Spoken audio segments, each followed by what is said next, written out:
Have our correspondent Hamdah Salhut here in the studio. So, Hamdah, let's begin with this strike in Hodeidah. What more do we know?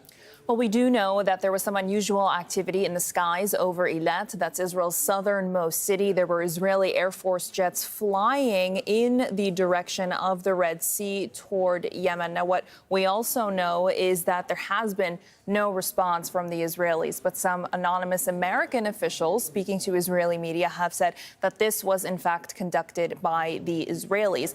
And it comes after Israel's defense minister, Yoav Gallant, had vowed that there would be a retaliation after what had happened in Tel Aviv the other night. And all of this comes as there's been these new fronts that have been opening in Israel's war. You have, of course, the war on Gaza in the south, the northern front in Lebanon, and then also in the south here, the Houthis have been constantly attacking the southernmost city of Eilat, sending missiles, sending drones, and there have been several impacts. There have been people who've been injured, and it's an area where sometimes Israel's defense array doesn't exactly get it right. This is usually something that's supposed to be ironclad, but there have been a lot of hits in Eilat as a result of the Houthis sending in these missiles and drones. Hamdah, take us back to the Houthi strike on Friday. What was unusual about this strike from previous strikes by the Houthis was the distance the drone traveled. This was the first time it managed to hit Tel Aviv, which is a distance of, I believe, 2,000 kilometers or so, according to one estimate, all the way from Yemen to Tel Aviv. What does that tell us?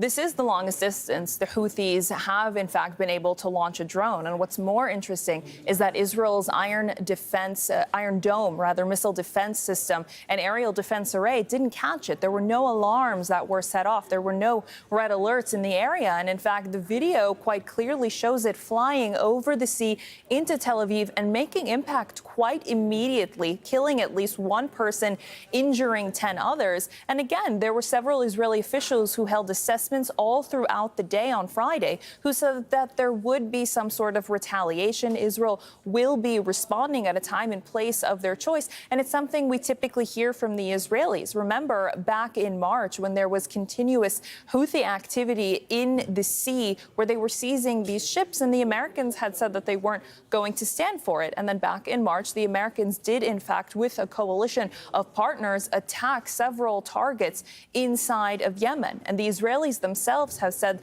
that they are not going to leave that front wide open. And in fact, it's the only one they had not yet responded. They've responded in Lebanon. We see what's been going on in Gaza, but the Israelis themselves had never themselves responded in Yemen until this point.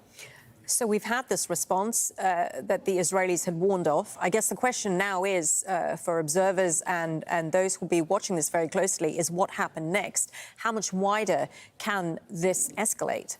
Well, look, this is a situation that's been spiraling out of control. The war on Gaza entering its 10th month. The situation on Israel's northern border with Lebanon only increasing. And the situation in Israel's southernmost city, Eilat, we've seen a lot of Houthi activity there, a lot of missiles, a lot of drones. And the head of the army, Israel's defense minister, both of them have said that they have not yet opened up a front of their own there. While the front has been opened against them, they have not responded. So it's a little bit tough to say exactly what's going to happen. Remember, there's going to be a lot of international pressure on Israel. Their military is already stretched thin because of the reservists who are operating in both the north and southern parts of the country. If the Air Force is going to have to be additionally deployed to more parts of the Middle East, like Yemen, it's a little bit tough to say how exactly they're going to manage that when they're looking still to recruit more people for the army. So it's a lot of pressure on the Israelis as now yet another front has opened in this war. OK, many thanks for that. Hamdah Salhut, our correspondent here in the studio.